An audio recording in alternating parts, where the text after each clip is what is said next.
예레미야 48장 26절. 지금 예레미야 48장은 모압에 대한 심판입니다. 근데 아마 성경에서 이 모압에 대한 심판이 이만큼 많이 나오는 부분은 아마 이 부분이 거의 유일할 겁니다. 모압에 대해서 많이 나오지만 이렇게 길게 그러니까 이 구절로 따지면은 47절까지 있죠. 모압에 관한 심판이. 그래서 굉장히 길게 모압에 대한 심판이 나오는데, 이게 지금 애굽에 관한 심판을, 그러니까 예레미야가 유다와 이스라엘에 대한 심판을 했고, 그게 이제 예레미야의 주된 내용이죠. 그리고 난 다음에 열방에 대한 심판도 지금 하고 있는 중입니다. 그 열방에 대한 심판 가운데 첫 번째 나라가 무슨 나라였죠? 애굽이었죠. 애굽.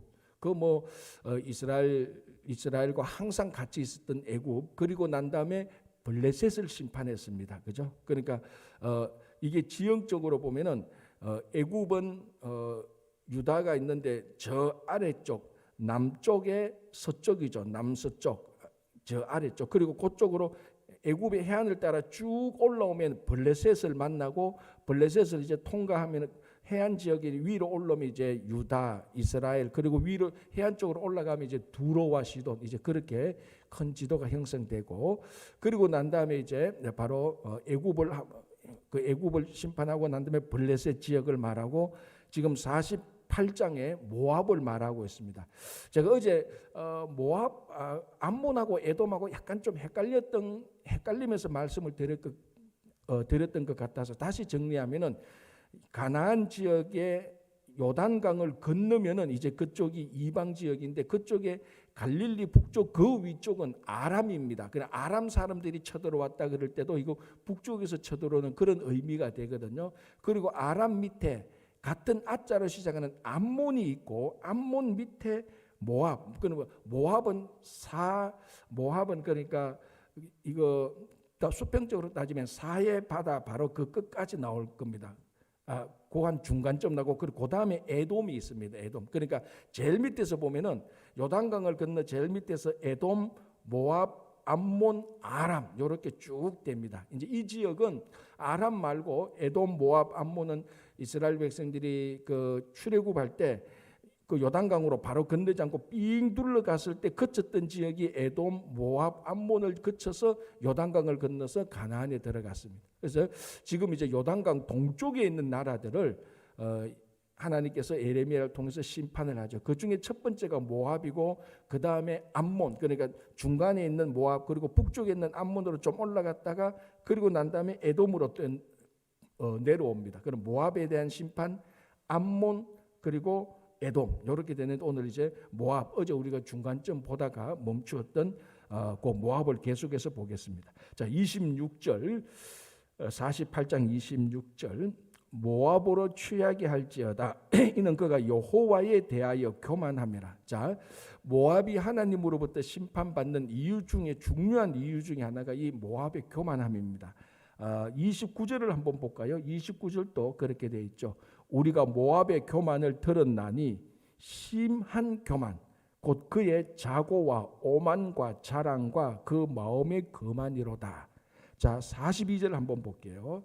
이 모압이 여호와를 거슬러 자만하였으므로 멸망하고 다시 나라를 이루지 못하리로다. 그러니까 이 모압이 하나님으로부터 심판받았던 중요한 이유 가운데 하나가 교만 또는 자만이라는 것을 우리가 알 수 있습니다. 어제 제가 말씀드린 것처럼 이 모압이 심판받는 구체적인 이유는 자기들이 그 행한 것과 그리고 자기들의 보물을 의지했다.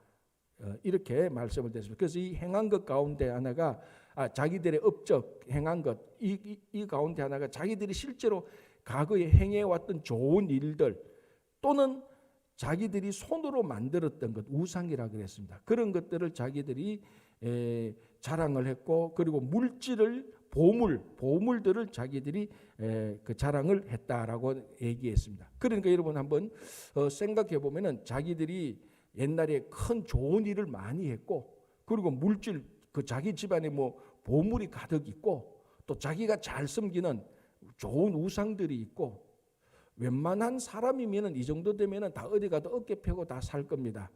뭐 어디 가도 꿀리는 게 없잖아요. 내가 옛날에 했던 업적이 얼만데. 그리고 지금 뭐 우리 마을 내 집에 가면은 내 이름으로 된 보물이 얼마나 있는데. 그리고 나를 든든히 지켜주는 신들도 내가 많다. 그래 이 사람들이 이런 사람들이 어디 가도 겸손할 이유가 없는 거죠. 물론 사람이 제대로 됐다면은 이런 사람들은 어디 가도 겸손한데 그러니까 모압이 이런 과거 이런 것들이 있으니까 자연적으로 교만해질 수밖에 없는 거죠. 그래서 여기 42절에 보면은 모압이 여호와를 거슬러 자만했다. 심지어 하나님 앞에서도 하나님을 어게인스트 하면서도 자만했다라고 말합니다. 그리고 우리 성경에 보면은 반드시 멸망하는 두 종류의 사람들이 있습니다. 반드시 멸망하는 사람. 어떤 종류 사람일까요? 첫 번째 우상 숭배하는 사람. 한 번도 멸망하지 않은 적이 없습니다. 그리고 또 교만한 사람. 그러니까 이 하나님께서 이 성경을 보면 특별히 구약 성경을 보면 하나님께서 가장 가증하게 여기는 두 종류의 사람이 우상 숭배하는 사람들과 교만한 사람들입니다. 그래서 여기 또 교만에서 여러 가지 우리들의 행동이 나오는 거죠. 이제 교만에서 이 교만하기 때문에 가난한 자들 핍박하고 무시하고 정의와 공의를 무시하고 이런 것들이 막 나오는 겁니다. 그래서 이 구약 성경에 하나님께서 어디 가도 이 우상 숭배하는 사람들 그리고 어느 사회 어느 공동체 가도 내면적으로나 외면적으로나 교만한 사람들은 하나님께서 반드시 기억하고 계셨다가 때가 되면 반드시 심판하는 것입니다. 그런데 이 또 가만히 보면요 우상 섬기는 사람들이 다 교만을 해요. 근데 진정으로 우리가 참 오늘날에도 우리가 계속해서 고민하고 우리들이 목회자로 있으면 상담받는 것 중에 하나가 왜 하나님을 섬긴다고 말하는 사람들이 왜 교회를 오래 다니는 사람들이 왜 저렇게 교만할까요? 이런 질문들을 듣기도 하고 여러분들도 주변에 그런 사람들에 대한 퀘스천이 좀 있을 겁니다. 그죠? 아니 하나님을 섬기는 사람 왜 저렇게 교만해? 이제 그게 뭐 오늘 계속해서 우리가 이야기하는 것들 아닙니까? 그런 데 대하여서 저 자신도 사실은 굉장히 고민을 많이 되죠. 아니 어떤 홍길동이라는 사람은 어떤 교회에 어떻게 봉사하면서 어떻게 한 40-50년 있었는데 주변 사람들의 평가를 들어보면 저 사람이 그 겸손하지 않고 교만하다 이런 얘기를 쭉 들을 때 이 목회자로서 뭔가 답변을 해줘야 되는데 이제 헷갈릴 때가 있잖아요. 그런데 이제 저 혼자 깊게 좀 생각하는 게 진짜 우리가 진심으로 이 성경이 말하는 하나님을 우리가 만나고 인격적으로 변화가 된다면은 그 하나님 앞에서 선다면은 우리가 변화될 수밖에 없고 그렇다면은 이게 교만 덩어리가 좀 잘라질 건데 그게 좀 잘 안 되지 않는가 가장 깊게 저는 그 부분을 터치하고 싶다는 거죠. 그러니까 우리가 진심으로 하나님을 만나는 인격의 하나님 그 하나님을 만나서 우리 믿음의 조상들이 하나님 앞에서 꼬꾸라지듯이 그런 변화가 일어났다면은 근본적으로 이 교만한 마음은 많이 수그러들 것입니다. 자, 어쨌든 이 모압이 교만했습니다. 왜? 뭐 물질도 많고 행한 것도 많고 이렇게 하니까 자기들이 섬기는 신이 있으니까 교만합니다. 그래서 하나님께서 그것을 이제 치는 거죠. 자, 27절 보겠습니다. 48장 27절. 너가 이스라엘을 조롱하지 아니하였느냐. 자, 이게 하나님께서 모압에 대해서 또 중요하게 보는 것 중에 하나가 심판하는 이유 중에 하나는 너가 이스라엘을 조롱했다라고 말합니다. 자, 이게 왜냐하면은 하나님께서 구약에서 이스라엘은 하나님께서 특별히 선택했던 민족이 맞습니다. 이거는 우리가 더 이상 얘기할 이유가 없죠. 그래서 하나님께서 특별히 선택했던 민족을 조롱했다. 그게 결국은 누구를 조롱하는 겁니까? 결국 하나님을 조롱하는 거하고 마찬가지거든요, 사실. 자, 여러분 이거하고 똑같죠. 제가 우리 아들하고 이제 다 같이 길을 가는데 어떤 사람이 내 아들을 막 욕한단 말이죠. 그럼 이게 내가 아버지인데 내 아들을 욕하면은 내 아들을 욕해서도 기분 나쁘지만 또 하나는 뭡니까? 결국 내 아들을 욕한다는 게 나를 욕한다는 거고 마찬가지잖아요. 내가 아버지가 있는데 아들을 막 욕한 거예요. 그럼 아버지를 완전히 무시하는 거잖아요. 그죠? 그게 어른이 굉장히 기분 나쁜 거예요. 전번에도 한번 보니까 제일 처음에 그 미국 와서 이제 그 학교 기숙사에서 사는데 뭐 밤에 좀 우리 아들하고 이제 그 기숙사 안마당에서 우리 아들하고 한여름에 약간 좀 어떻게 좀 약간 소음을 내서 약간 좀 이제 뭐 그 목소리를 좀 크게 내고 어떻게 했는데 이제 같은 이제 우리 아는 목사님이 그 문을 열고 와서 내가 있는 데서 우리 아들을 막 나무래더라고요. 그럼 그거 사실 누구 나무래는 거예요, 밤에? 아니, 내 신학교 후배인데, 물론 우리가 좀 잘못했죠. 그 밤에 좀 밖에서 떠드는 건 아닌데, 그래서 문 열고 딱 보면 내하고 우리 아들이 있으면, 목사님 우리 자야 돼요, 좀 조용히 해주시면, 내가 미안해, 잘못했어, 미안해, 오늘 좀 일이 있어서. 그러면 아주 끝나는데 문 열어보니까 내하고 우리 아들이 있거든요. 그러니까 내가 자기보다는 다 선배니까 내한테는 말 못하고 우리 아들을 막 공격하는 거예요. 결국 그게 뭡니까? 나를 공격하는 거하고 똑같잖아요. 그때 제가 기분이 굉장히 묘했어요. 내한테는 한마디 안 하는데 아들한테 밤에 너무 떠들고 이렇게 막 하는데 되게 제가, 물론 우리가 잘못했어요. 할 말이 없지만은, 그래서 제가 할 말은 없지만 그래도 이게 아버지가 있는 데서 또는 어머니가 있는 데서 그 자녀를 바로 공격하는 것은 그 자녀보다는 그 부모를 공격하는 거하고 똑같구나 심정이 확실히 들더라. 아직도 제가 그게 기분이 묘한 게 남았는데 이것도 똑같죠. 27절에 모압이 누구를 조롱했다고요? 이스라엘을 조롱했다고. 여기에 담겨진 의미는 하나님께서 특별히 이스라엘을 선택했는데 하나님의 선택을 조롱하는 것은 그 주체자 하나님을 조롱하는 것과 마찬가지입니다. 그래서 나중에 이 모압이 조롱을 또 당하게 되는 거죠. 자, 39절 볼까요? 39절 이렇게 되어 있습니다. 어찌하여 모압이 파괴되었으며 어찌하여 그들이 애곡하는가? 모압이 부끄러워서 등을 돌렸도다. 그런즉 모압이 그 사방 모든 사람의 조롱거리와 공포의 대상이 되리라. 자, 조롱했죠? 자기가 이제 모압이 이스라엘 조롱했죠. 이스라엘이 모압에 이스라엘을 조롱한 모압이 다른 사람들에게 조롱거리가 된다는 것이. 이거 하니까 또 생각나네. 그래서 제가 저도 마음이 쫀쫀한 때가 많거든요. 그래서 제가 그날 이제 딱 기분이 나빴어요. 후배가 말이지. 근데 마침 그 도서관에 갔는데 걔 아들하고 걔 목사가 왔는데 아들이 떠들어. 제가 어떻게 얘기했어요? 아들인데 가서 도서관에서 떠들지 마. 딱 그랬거든. 그리고 이건 누구한테 하는 소리예요? 그 아버지한테 하는 소리야. 야, 너 단속시켜. 그러니까 너 이렇게밖에 교육 못 시켜. 그 말이죠. 그걸 쪼잔하게 복수했던 적이 있는 거예요. 이게 지금, 그런데 여기는 이스라엘을 조롱했던 모압을 하나님께서 복수하는 거예요. 하나님께서 이스라엘 조롱했던 모압을 하나님께서 모압을 조롱거리로 만드는 겁니다. 제가 쪼잔해가지고 제가 기회를 보고 있다가 한마디 싹 했지만은, 그러니까 하나님께서 하신 일에 대하여서 무시하거나 그것은 결국은 하나님을 욕하는 거하고 마찬가지. 그래서 사실은요, 세상 사람들이 이런 신앙의 원리는 모르죠. 그래서 세상 사람들이 막 교회를 욕할 때는 어떨 때는 제가 썸뜻하기도 하고 어떨 때는 참 가슴이 아파요. 물론 우리가 잘못해서 그 사람들이 교회를 욕하죠.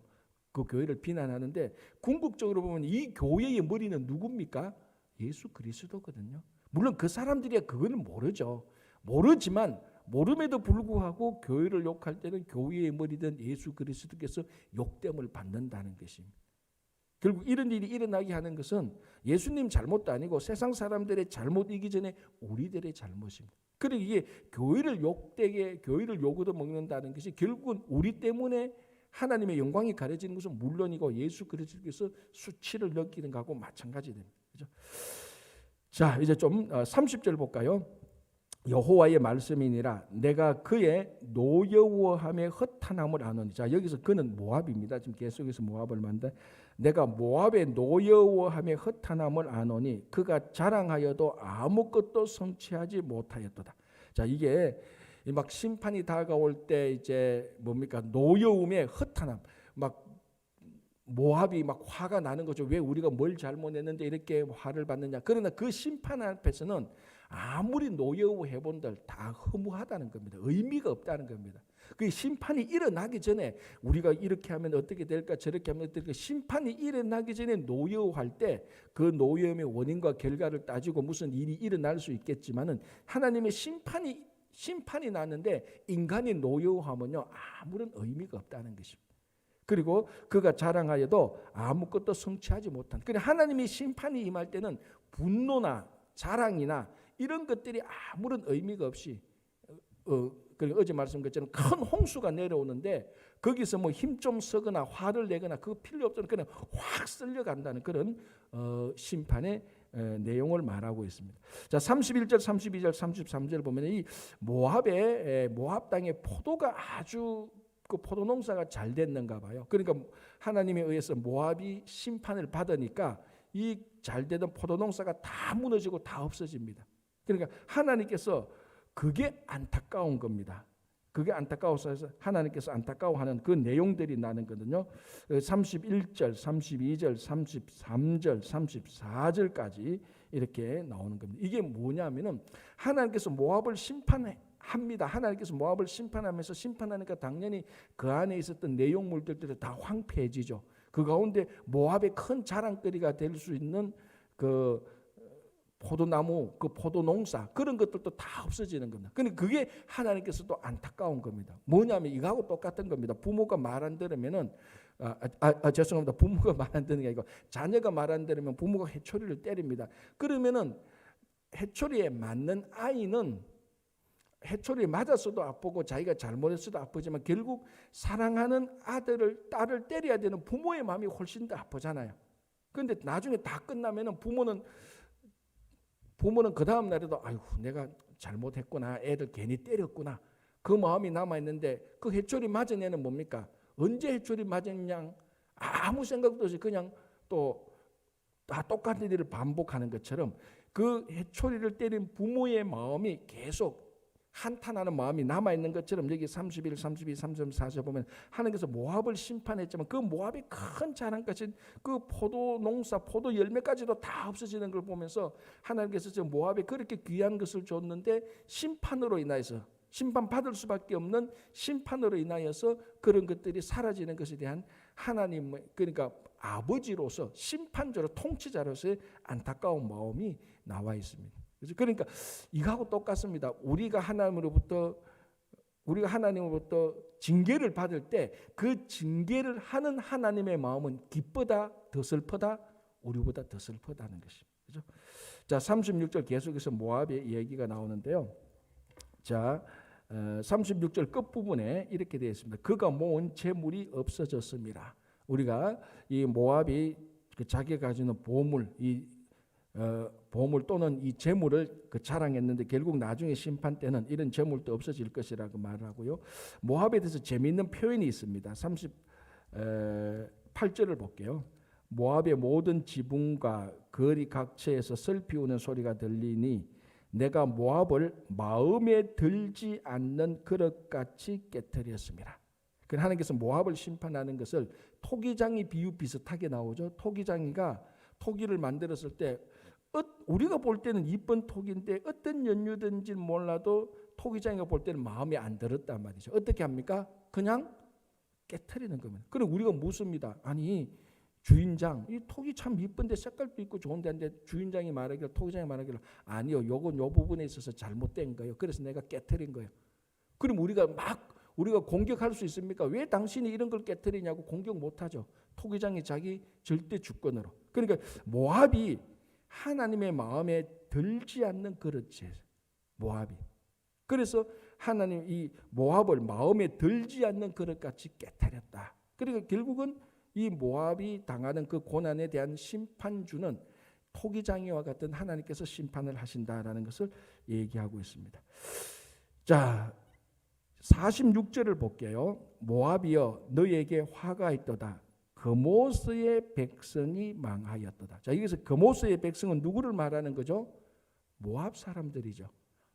자, 여기서 그모스가 뭐라고요? 그렇죠. 모압이 가장 중요하게 섬기는 신, 모압 사람들이 섬겼던 대표적인 신. 자, 이 사람들은 여호와 그때 이스라엘 외에는 전부 다 다신교입니다. 그런데 다신교지만 자기들 민족 종족이 대표적으로 섬기는 신이 있습니다. 다른 신들도 섬기지만 왜 이 사람은 한 신만 섬기는 게 아니니까. 그러니까 대표적인 신이 있는데 모압 사람들이 섬기는 대표적인 신이 그모스인데 모압 사람들을 그모스의 백성이라고 불렀다는 겁니다. 왜? 그모스를 섬기니까. 그래서 우리가 구약에는 이스라엘 백성들을 뭐라고 부릅니까? 하나님의 백성이라고 부르죠. 하나님의 백성. 왜? 하나님을 숨기는 사람들이니까. 그러니까 모압은 그모스의 백성이다라고 이렇게 말을 한데, 이제 우리가 49장부터 암몬을 볼 건데, 암몬은요 말감의 백성이라고 나옵니다. 말감이 뭐냐면은 암몬 사람들이 주요하게 섬기던 신이 말감입니다. 다른 지역에 다른 데는 밀곰이라고 나오는데 이제 같은 신인데요. 그래서 하나님의 백성 이렇게 말하면은 뭘 의미하는 겁니까? 하나님을 섬기는 사람들입니다. 그 말 속에는 그니스 백성 그러면은 죄송합니다. 그모스 백성 그러면은 그모스를 섬기는 사람들. 자, 그럼 우리는 하나님의 백성이면서 주의 백성들, 주의 자녀들 이렇게 우리를 부르는 것이죠, 그죠? 그래서 오늘 또 보니까 그모스의 백성이 망하였다. 망할 수밖에 없죠, 그모스를 섬기니까, 그죠? 자, 이제 49장부터는 49장 전체에는 또 이제 거기 요단강 건넌 동쪽 그쪽에 대한 계속 심판이 나오는데 그 모압 위에 암몬, 모압 위에 암몬을 말하고 암몬 다음에 모압 밑에 에돔을 말하고 있습니다. 그래서 49장에는 암몬, 에돔 그리고 저 북쪽으로 가면 다메섹 그리고 게달, 하솔이 바들 이런 그 주변에 있던 여러 다른 인종들에 대해서 종족들에 대해서 계속해서 심판을 하는데요. 자, 49장 먼저 암몬을 보겠습니다. 암몬. 자, 49장 1절. 암몬 자손에 대한 말씀이라. 자, 48장에는 모압 자손에 대한 말씀이었죠. 이번에는 암몬 자손에 대한 말씀이라. 이렇게 되었습니다. 1절에 여호와께서 이와 같이 말씀하시되 이스라엘이 자식이 없느냐 상속자가 없느냐 말감이 갓을 점령하며 그 백성이 그 성읍들에 사는 것은 어찌 됨이냐. 자, 이 말이 뭔가 하면 여기 말감이 나오죠. 말감은 암몬 자손이 섬기는 대표적인 신 이름입니다.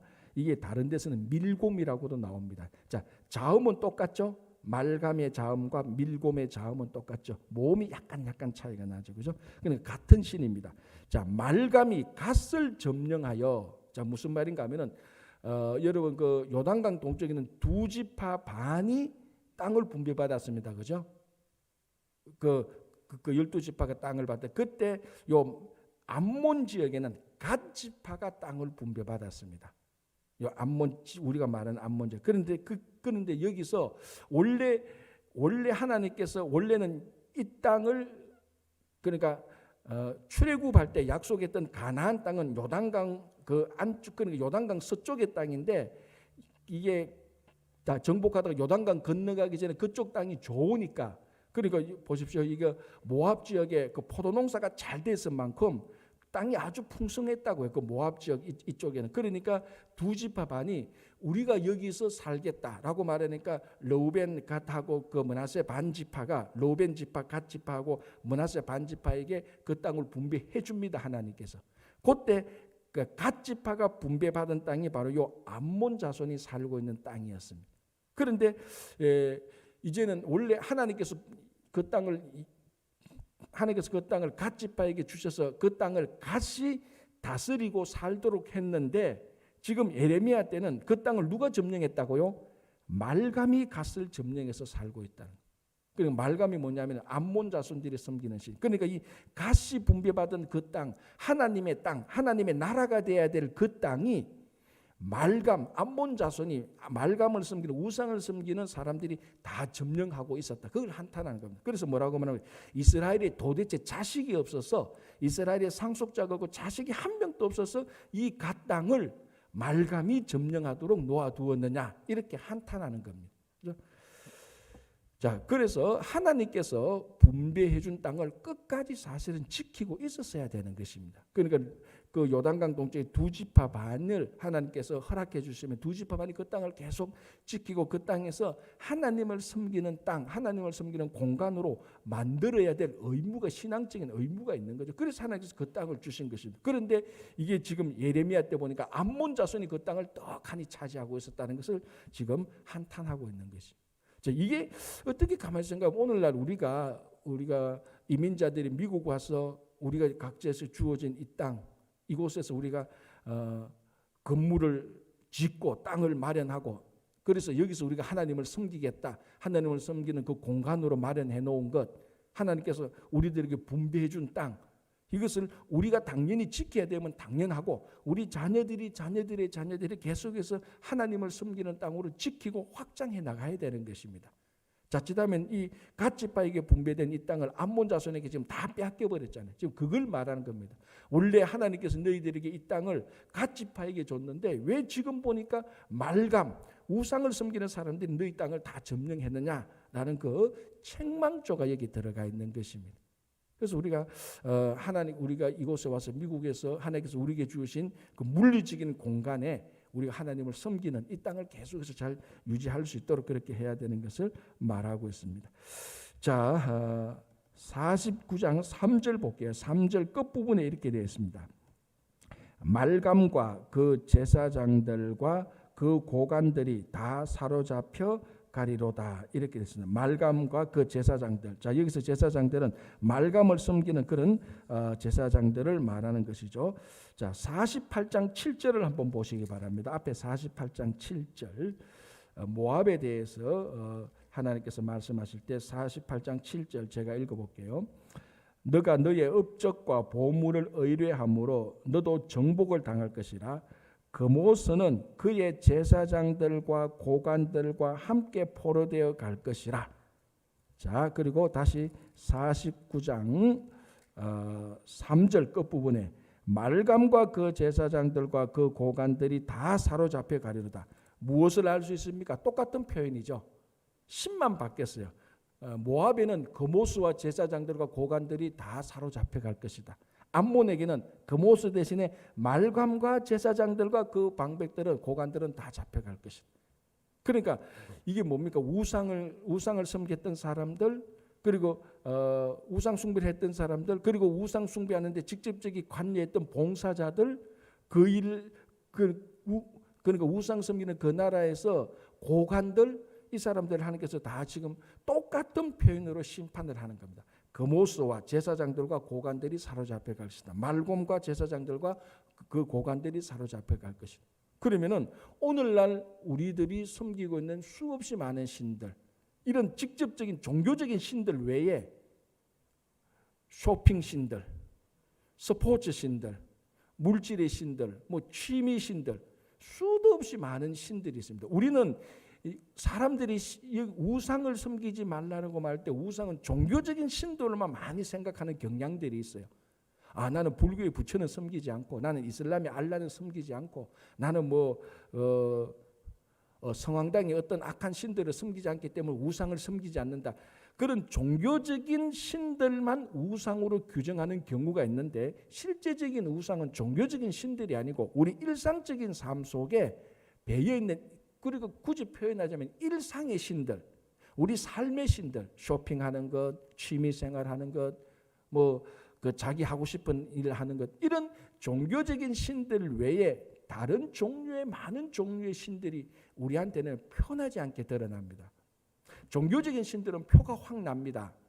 내가 어느 신을 섬기는지, 예를 들어서 부처를 섬기면은 절에 가든지, 알라를 섬기면 이슬람 사원으로 가든지, 종교적인 신들을 섬기는 우상 숭배는 표가 확 나는데요. 우리 일상적인 삶 속에 있는 신들은 표가 안 납니다. 왜? 일상적인 삶 속에 우리가 같이 사니까. 이게 사실은 더 우리를 일상적인 삶 속에 담겨지는 우상들이 우리를 더 교묘하게 속이고 있습니다. 그리고 실제로 많은 성도들이 종교적인 신들은 우상이라고 쉽게 알고 그것은 많이 배척하는데, 일상적인 삶 속에 있는 신들, 일상적인 삶 속에 있는 우상은요, 우상이라고 인정을 안 하는 게 이게 제일 큰 문제예요. 우상의 정의는 뭡니까? 우상의 정의는 종교적인 신들만 우상이 아니고, 우상의 정의는 하나님보다 더 프라이오리티를 주는 것, 그거 다 우상입니다. 종교적인 것뿐만 아니라. 그래서 제가 가끔 얘기하죠. 우리 이민자들 가운데 자기들의 자녀가 하나님보다 훨씬 더 높은 자리에 가 있는 사람들이 종종 있죠. 그게 말하면은 자기 자녀가 자기의 우상이 된 겁니다. 자, 이게 참 부모들에게 이게 참 어려운 일들이죠. 그죠? 그러나 우리 성경이 늘 말하는데, 자녀를 하나님보다 더 섬기면 자녀도 망치고 하나님도 못 섬깁니다. 그러나 하나님을 더 섬기면, 하나님을 제대로 섬기면 자녀들도 제대로 살게 되는 겁니다. 이게 참 부모로서요, 우리가 참 언젠가 한번가는 꼭 이 질문에 대하여서 우리가 스트럭을 해야 되고, 이 질문에 대해서 하나님 앞에 두어서 우리가 한번 고민하고 기도해야 되는 문제들입니다. 그래도 새벽기도 나오신 분들은 제가 무슨 말 하는지는 알아들을 겁니다. 근데 이제 좀 신앙의 연륜이 좀 짧으신 분들한테 이런 얘기하면은 어떻게 자녀가 우상이 될 수 있느냐고 펄펄 뜁니다. 진짜 이해가 부족하니까 그렇죠. 그래서 종교적인 신들만 우상이 아니고 우리 일상적인 삶 속에 수없이 많은 종류의 우상들이 우리를 속이고 있습니다. 그렇죠? 그래서 오늘 여기서도 그래서 말곰과 고관들과, 그러니까 말곰과 제사장들과 고관들이 망할 것이다, 사로잡힐 것이다. 그나스와 제사장들과 그리고 고관들이 사로잡힐 것이다 라고 말할 때 모든 종류의 우상들은 하나님께서 다 보고 계시고 심판하실 거라서, 그리고 우리 안에 있는 종교적인 우상뿐만 아니라 다른 수없이 일상적인 우상을 우리가 하나님 앞에서 늘 그것을 떨쳐버리고 하나님 앞에 나가도록 해야 되는 것을 말해주고 있습니다. 자, 49장 4절을 보겠습니다. 패역한 따라 어찌하여 골짜기 곧 너의 흐르는 골짜기를 자랑하느냐? 너가 어찌하여 재물을 의뢰하여 말하기를 누가 내게 대적하여 오리요? 그러니까 이 암몬도 두 가지를 자랑합니다. 흐르는 골짜기를 자랑하고 재물을 의뢰하고 재물을 자랑합니다. 자, 뭐 재물, 물질을 자랑한다는 것은 우리가 잘 아는데, 흐르는 골짜기를 자랑한다는 게 뭐냐면은 이 골짜기에 물이 많이 오면요, 이제 농사도 잘 되고 땅도 잘 되고 그 열매가 풍성합니다. 그걸 자랑하는 거죠. 야, 우리 땅이 이렇게 비옥하니까 많은 풍성한 열매를 거두고 우리 삶이 풍성하다. 근데 이 골짜기에 흐르는 물이 딱 끊겨지면은 금방 또 황폐해지거든요. 그러니까 이 흐르는 골짜기는 자랑할 것 자체가 안 됩니다. 재물도 똑같죠. 있을 때는 많이 있는데 한번 망하기 시작하면 또 다 사라지는 거예요. 그래서 사람이 헛된 것이지만 자기한테 많이 다가올 때는 마치 그게 신이 된 것처럼 막 자랑하는데, 한순간에 또 흐르는 골짜기가 딱 끊겨지면 그거는 완전 황폐한 땅, 쓸모없는 땅이 되어버리는 것을 얘기하고 있습니다. 자, 7절부터는 에돔인데요. 시간이 갔기 때문에 에돔부터 에돔, 다메섹, 그리고 게달과 하솔은 내일 우리가 같이 보도록 하겠습니다. 이런 열방들에 대한 심판들을 우리가 좀 더 보면서, 이 심판들이 수천 년 전에 열방에 대한 심판이 아니고 오늘날 우리 속에 따져보면 다 어느 정도 다 있는 겁니다.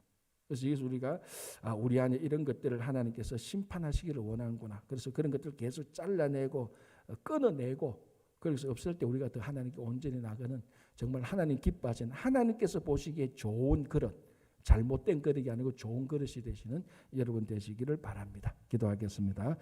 하나님 감사합니다. 오늘 또 예레미야 선지자를 통해서 열방에 대한 심판을 보면서, 그게 이미 수천 년 전 고대 중건동에 있는 심판이 아니라 오늘날 우리 속에 있는, 우리가 하나님을 제대로 섬기지 못하는 우리 자신에 대한 심판인 것을 고백합니다. 이 사순절 기간 동안에 저희들이 매일매일 우리 속에 있는 우상들을 무너뜨리고 우상들을 부수어서 하나님만 온전히 섬기는 그 모습, 말곰의 백성이 아니라 하나님의 백성이 되게 하여 주시옵소서. 주님 기도합니다. 4월 18일 주일날 우리 EM 청년부 함께 모여서 기도하게 되고 함께 모여서 말씀을 듣는 귀한 집회를 하게 됩니다. 지금까지 교회에 오지 않았던, 그리고 교회에 왔다가 하나님을 믿다가 여러 가지 이유들로 하나님으로부터 많이 멀어졌던 우리 자녀들 다시 한번 초청하여서 함께 예배드리고 함께 교제하며 함께 하나님께 나아가는 귀한 시간이 되게 하여 주시옵소서. 아버지 하나님, 또 우리 가운데 몸이 연약하고 또 경제적인 일들로 인하여서, 가정과 일터의 일들로 인하여서 심히 마음 아파하며 기도하는 심령들이 있습니다. 주님, 그 심령들의 기도를 들으시고 주님께서 회복시켜 주시옵소서. 특별히 우리 가운데 김영만 장로님 연약한 육신으로 있습니다. 하나님께서 함께해 주시고 그의 세포 하나, 피 한 방울까지도 주님께서 고쳐주시고, 그 외에도 건강과 가정과 일터와 재정으로 기도하는 모든 심령들 다 들어서 응답하여 주시옵소서. 감사하오며 예수님의 이름으로 기도합니다. 아멘.